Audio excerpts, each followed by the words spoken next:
Good morning, esteemed colleagues and distinguished guests. It is both an honor and a privilege to address you today at the 8th Annual Research Symposium of the National Institute of Library and Information Science. I am delighted to contribute to this year's theme. I am Dr. Konstantina Martzoukou. I'm an Associate Professor at the School of Law and Social Sciences at Robert Gordon University in Aberdeen, Scotland. And Maddie is online. The topic I'm going to be discussing today is an innovative community-led project that has been funded by various organisations, including the Scottish Government, the Scottish Library Information Council in Scotland, our University Innovation Accelerator program, and more recently by Responsible AI UK. The project uses creative storytelling with an emphasis on ongoing open dialogue around experiences of online connectivity, using video animated stories that include children's voiceovers. We also create educational toolkits, digital lesson plans, and reflective exercises. So, previous research in the UK has found that children lack the critical IEL skills, information literacy, for identifying fake information and are least likely to speak to the teachers. The EU Kids project online, after surveying just above 25,000 children, identified a significant increase in screen time, which had almost doubled in some EU countries. And in the past few years, as access to generative artificial intelligence technologies has widened, questions have intensified about how children and young people should develop generative AI literacy. However, currently there's lack of foundational training on any of these aspects, specifically on generative AI, and insufficient research within schools, especially around the experiences, perspectives, feelings, attitudes, and behavior of young learners. So the Maddie's online project empowers young people with digital and media skills by means of opening dialogue around complex online phenomena. We have 5 series in the work that I'm going to discuss. Series 1, Online Resilience. Series 2, Misinformation. Series 3, Copyright. Series 4, Online Safety. And Series 5, the red toolkit you can see here, Generative Artificial Intelligence. So what I'm going to do is talk about Series 1 now, which focuses on online resilience, and it follows Maddie, a 10-year-old girl, as she navigates the emotional and social challenges of being online, including cyberbullying, peer pressure, and digital identity. So Maddie encounters a difficult situation online and she receives unkind messages from peers and feels overwhelmed. So as the episodes progress, she learns how to manage her emotions, seek help, and build resilience. So the audience that takes part really has to consider many different aspects of online connectivity, how to develop emotional literacy and resilience, and we encourage health-seeking behavior and also responding coping strategies around online connectivity, fostering empathy and responsible online interaction. So in relation to this series, we have visited widely schools to help children and young people develop emotional strength and safe digital habits. And we engage students in discussions about online safety and emotional resilience. Many young people shared with us feelings of sadness, vulnerability, especially when facing cyberbullying and online exclusions. And librarians and teachers showed the animated videos and sparked discussion with students exploring Maddie's choices around different solutions to deal with her own online problem and reflected on their own digital experiences. So it was really interesting actually to see how young people addressed multiple challenges and opportunities navigating their online environments. The short videos were created to feature authentic voices of young people responding to the question, in the past month, how did being online made you feel? And those captured a range of emotional experiences. For example, young people felt connected, but also they experienced stress and anxiety.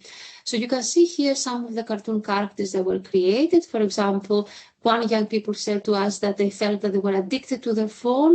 Somebody else said that they felt distracted and lonely. And somebody else said that they gained 1,000 followers on TikTok. So we recreated those feelings with cartoon characters and voiceovers. And this kind of imaginative multimodal format of cartoon stories allowed us to communicate research findings in ways that are accessible, engaging, and contextually meaningful. So in series 3, we focused on misinformation, and we aim to teach children the importance of information literacy, particularly information evaluation, and we narrated the study of really how to spot fake news, and we used the International Federation of Libraries Associations infographic, and we tried this series with more than 300 10-year-olds in an American school in Greece.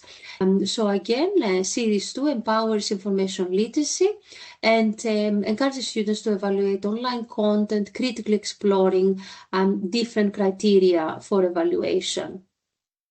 Series 3 focuses on copyright, teaching young children to protect their creative work and respect the rights of others in the digital space. The story unfolds when Maddie continues her digital journey. This time she learns about copyright and intellectual property. She meets with an alien called Pinachu, and they are exiled actually to another planet, but they go back to Earth and they meet with Judge Isaias, who has really different complex cases of copying things right. And this experience reinforces the importance of respecting digital rights. We also talk about Creative Commons license, how to use and attribute shared content legally and ethically. So, as part of this series, we had different voiceovers from professors, from library science students, from other colleagues who all embraced the concept and ensured the continuity of the project, as when we developed that series, it was actually during the pandemic. The fourth series focused on digital citizenship skills to be able to navigate safely, ethically, and mostly really in a way where you can see the different ethical dilemmas that were created in the online environment. We organized a school competition and 6 workshops on the ethics of online safety and security, delivered to hundreds of people in the UK and internationally. And again, we included authentic stories and voiceovers. And there were 5 schools who competed, and one of them won. The winner was a story called Lucy the Influencer, an online social media influencer who learns how to protect her personal data.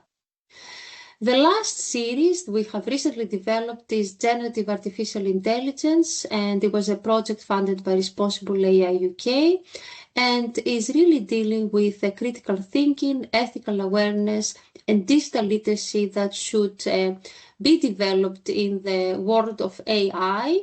We know that young people aged from 9 to 13 already are engaging with generative AI tools, but often without guidance. So this initiative responds to an urgent need in order to offer structured, inclusive, and values-driven education.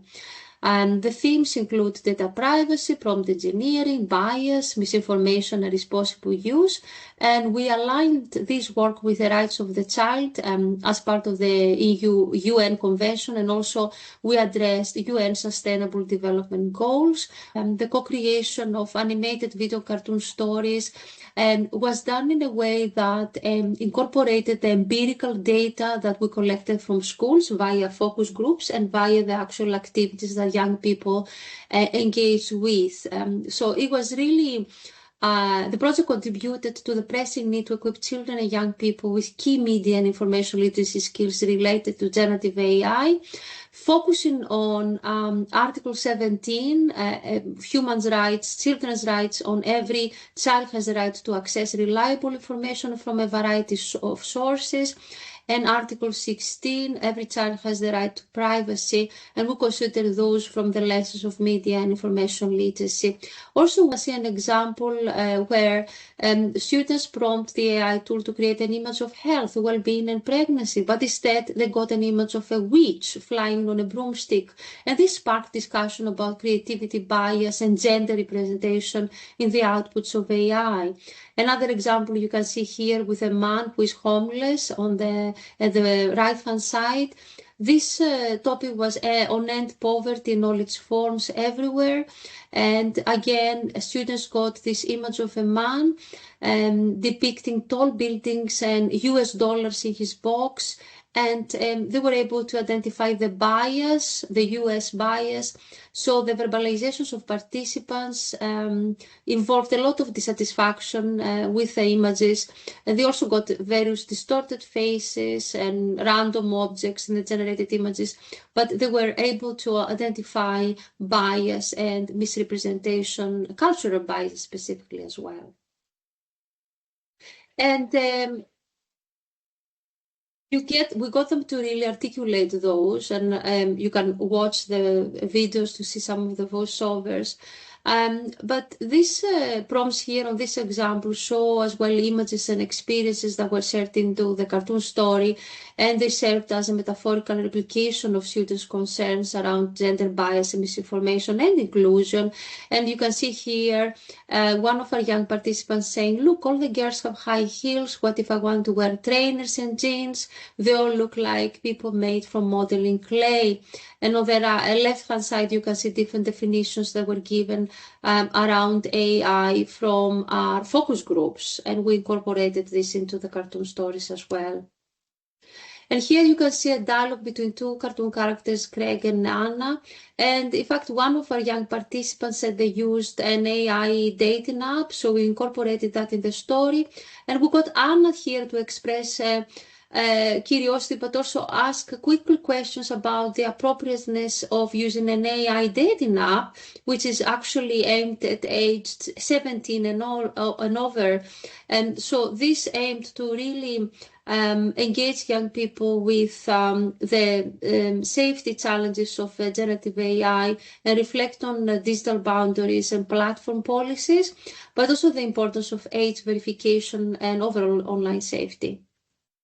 The series doesn't only have the cartoon stories, but has a number of activities and games. And here I wanted to highlight one that was developed by our very own research assistant, Palika Vithana, who has been an excellent contributor to the project and from Sri Lanka as well. And Palika helped to understand the risks of sharing personal information online through playful interaction. So students can take two sets of cards. One set of cards has cards with personal data, for example, your name, email, your school, your location, your photograph, your password. And then you have game and apps cards. So young people are asked to exchange some of their personal data in order to gain the game and app cards. So students learn to distinguish between what is safe to share and what should be protected, and they understand the digital footprints. That even small pieces of data can now to reveal more than actually intended.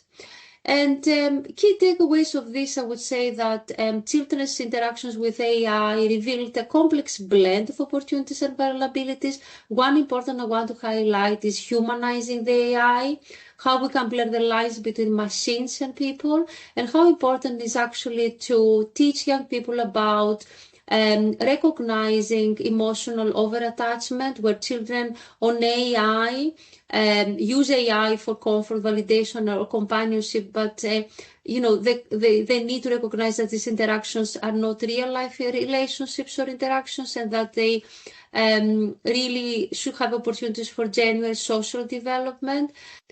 And these are some of the librarians of our project, and I wanted to share this to show you their perspectives and their testimonials. We work closely with school librarians, and they acted as trusted guides to help young people navigate complex online spaces with confidence, curiosity, and care. So they are really at the heart of our project and really key players in terms of what we envisage to accomplish. And our project received recently the Curious Minds Award and also was able to engage the Jenny Gilruth, who is a Cabinet Secretary for Education and Skills. And we would love to collaborate with more librarians, teachers, school nurses, and everyone who supports young people. So we think that working together, we can empower young learners to think critically, reflect deeply, and navigate digital spaces with confidence and care. And I think as we reflect on the role of knowledge in empowering inclusive digital futures, I wanted to ask you this question: how can we best ensure that every young person not only accesses information but feels safe, supported, and empowered in doing so? So I look forward to all your questions as part of this session. Thank you so much for listening, and it's been a pleasure and to be here with you. I'm looking forward to hear your questions. Thank you.